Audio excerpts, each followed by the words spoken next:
Welcome to the deep dive. Today we're venturing into something a bit different. We've got this collection of narrative scenes, almost like a short, really chilling story shared by one of you. Yes, it's quite atmospheric. Think of it as a concentrated narrative. And our job really is to unpack it, see what insights or maybe nuggets of knowledge are embedded in this, well, this quite unsettling tale. Okay, so let's set the scene. We have a young girl, Fiza. She's visiting her grandmother's ancestral village, and right away you get this feeling.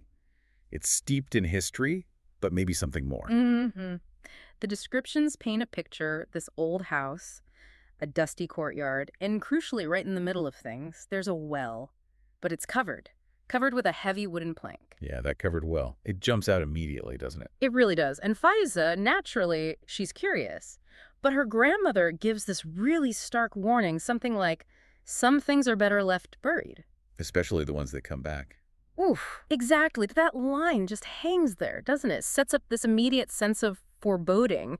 Like, what are they trying to keep buried? Okay, let's explore this ominous setting a bit more. The descriptions, faded walls, the quiet courtyard. Hmm. It feels like time sort of stopped there. Yes, and that well being covered isn't just practical, like stopping someone falling in. It feels intentional, like they're actively hiding something. Right, concealing it. What do you make of that specific choice? Well, it really suggests an effort to contain something, doesn't it? Maybe not just a physical thing, but a memory, perhaps, or a danger, or maybe a village secret. And the grandmother's warning reinforces that. It's not just be careful. It's about something coming back. Precisely. It hints at something maybe unnatural or at least deeply persistent, tied to local beliefs, maybe. And then the narrative shifts. It's midnight, Faiza's asleep, Uh-huh. and suddenly dogs start barking like crazy. And then the sound, faint but really disturbing. Splash, splash, splash. Oh, that's creepy. Just the sound itself. And then she sees something, a pale figure near the well. And accompanying it is this laugh, described as horrifying, raspy, echoing. Like, it's not quite human. Wow. Okay, so that's a sharp turn from the quiet atmosphere earlier. That contrast really works to build suspense, you know? Definitely. The sounds, barking, splashing, that awful laugh, they really dial up the dread. Yeah, that description of the laugh, raspy, broken, echoing, Yeah. it pushes it beyond just scary into something genuinely unnatural sounding. So the next morning, Faiza is obviously pre-shaken up. She talks to Ramesh, this old servant, and his story is key. Right, what does he reveal? He tells her about Zarina Bibi's daughter. Yeah. Years ago, she apparently jumped into the well. It was ruled as suicide. Okay. But Ramesh mentions whispers, rumors of something darker being involved. What's the point of having these two conflicting stories, do you think? The official version and the rumors. Well, that ambiguity is really important, isn't it? It leaves room for doubt. Was it just a tragic suicide, or were these darker whispers onto something? hmm It creates this uncertainty, this unease within the community itself, and it directly links the well to this past tragedy, giving it a history. And then Ramesh adds another layer. He says every year, on the last night of the moon cycle, people claim they see her spirit by the well. Okay, so it's become a recurring event in local lore. Yeah, and here's the kicker. Anyone who sees her, they don't sleep peacefully ever again. Wow, Ye- that sounds less like a ghost story and more like a genuine curse, or at least something with a profound psychological impact. Exactly. It makes the well feel less like just a location and more like a source of ongoing influence. Whether it's literal or psychological, that consequence, losing your peace, shows how powerful this story, this legend is. The past isn't really buried at all, is it? Not at all. And Faiza, well, she's young, curious. Uh-oh. Despite all these warnings, she decides she has to see for herself. That night, she goes out, manages to move the heavy cover. Oh, And she Faiza. even makes this nervous little joke like, it's just a dry well, Yeah. right? Almost like she's daring something to happen. And does it? Immediately, a hand shoots out, described as pale, wet, and grabs her. Whoa. Okay. And the description is so visceral, cold, slimy, inhuman. Inhuman. That's the key word there, isn't it? That sudden shift from her nervous curiosity to this direct, physical, otherworldly threat. It's pure horror. It confirms everything, the warnings, the unease. It was all real. Absolutely. No more ambiguity. So the next morning, it's chaos. The well cover's gone. Faiza's missing. Ramesh looks down and just says, horrified, she's gone too. Oh, man. And then the focus shifts to the bottom of the well. Murky water and Faiza's reflection.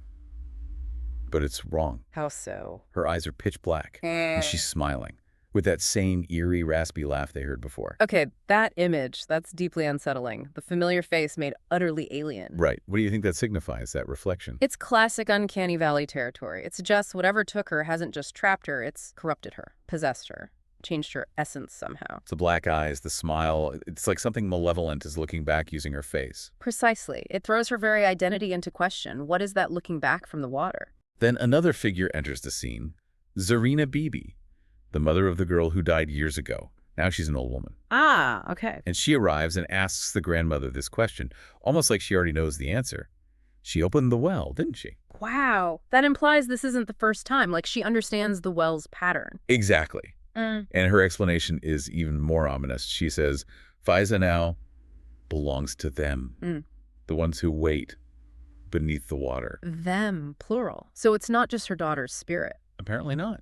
What do you think them refers to? Well, Zarina seems to hold the village's deep knowledge, maybe it's collective trauma, about this well. Them suggests something bigger, maybe older, a group entity dwelling there. Perhaps they claim anyone who disturbs them, or maybe, like she implies, anyone who hears the whispers and looks back. It definitely suggests something beyond just one ghost. The narrative then actually takes us inside Faiza's experience. She finds herself in this other place. Dark, foggy, endless, shallow water. Okay, so she's not dead, but somewhere else. Seems like it. She hears whispers calling her name, and she sees other figures pale, unmoving, including Zarina's daughter. And what does the daughter say? She says chillingly, "We never left, and now you can't either." So it is a kind of prison, a spiritual entrapment. That's fascinating. It's not just death, it's this liminal state. Yeah, caught between worlds, maybe. The whispering, the static figures. It sounds like being stuck in this awful, timeless moment. It suggests the well doesn't just end lives, it keeps something. Souls, maybe. Spirits. Creating this community of the lost. Her daughter's words seal that idea. Permanent, inescapable. But then there's a glimmer of hope, or, well, a desperate option. The grandmother talks to Zarina, Bibi, and Ramesh and learns about an ancient way to bring someone back. An ancient way. Okay, what's the catch? There's always a catch. A big one. It requires a sacrifice. A willing life offered in exchange for the one taken. A life for a life? Wow. That suggests a really old, almost transactional understanding of the well's power within the community, doesn't it? Like, they've known for generations that it demands some kind of balance or appeasement. It seems that way. A deep-rooted belief, or maybe just a last resort they've passed down. And who? Who volunteered? The grandmother. In this incredibly moving scene, she decides to go down herself. She lights incense, says prayers. Rituals? Trying to engage with whatever's down there on its own terms, maybe? And she whispers this promise. She is my blood. I won't let her be one of them.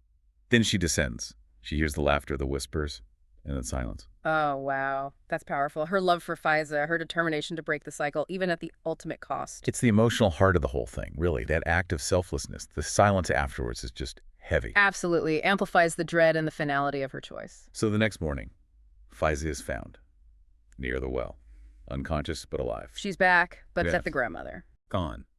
Vanished into the well. Faiza, when she comes to, remembers her grandmother going down, sacrificing herself. And she remembers her final words. What were they? Remember, never look back. Never look back. Yeah. Okay, a warning. But about what? The trauma. Yeah. Or something more literal connected to the well. Given what happens next, maybe more literal, the return comes at that terrible price, highlighting that sacrifice theme. But that warning feels crucial. Yeah, it hangs over Faiza's future now. But the story isn't quite over. It jumps ahead 1 year. Faiza comes back to the village, places flowers at the resealed well. Okay, paying respects. But the narrative notes she's changed somehow. Her demeanor isn't the same. Understandable after what she went through. And then, the final moment. As she's there, she hears this faint whisper. Faiza, you looked back. No. And she glances at her reflection in some water near the well. And it smiles back. But the smile is different. Wrong. Just like the reflection in the well before. So it's not over. The connection is still there. Oh, that's chilling. That warning, never look back, takes on a whole new, terrifying meaning. Right. It suggests that even looking back, maybe literally or figuratively, reestablishes that link. Did the grandmother sacrifice truly break the hold? Or just Pause it. It really makes you question the nature of that exchange. Maybe no one ever fully escapes the well's influence once they've been touched by it. That ending leaves a real residue of unease. So let's try and pull back a bit, thinking about this whole narrative. Huh. What are the deeper themes, the potential insights here? Well, on one level, it's clearly a cautionary tale about curiosity, isn't it? Faiza ignores warnings, pushes And boundaries. unleashes something terrible. Some things are better left alone. Right. But it also seems to be about the weight of history, especially hidden history within a community. That well isn't just a hole in the ground, it holds tragedy, secrets, maybe something ancient and dark that the village lives with. Yeah, it's like a focal point for all the repressed stuff. Absolutely. And then there's the powerful theme of family, of love and sacrifice. The grandmother's actions are central to that. Definitely, the lengths she goes to. And it touches on ideas of unseen forces, maybe curses, the power that belief and legend can hold over people. Is the well literally haunted, or is it a symbol of trauma that resurfaces?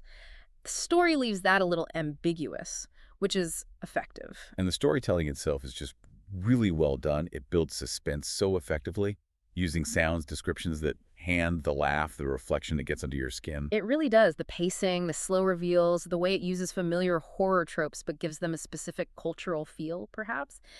It all works together to create this lasting sense of unease. That ambiguity you mentioned is key. It leaves you thinking. Which brings us to a final thought for you, listening. That warning, never look back. What do you think it truly means in the context of this story? Is it just about moving on from trauma?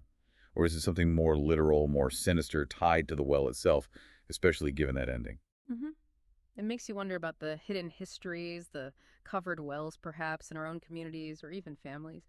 Are there story secrets that are kept buried for a reason? And maybe are some things truly better left undisturbed?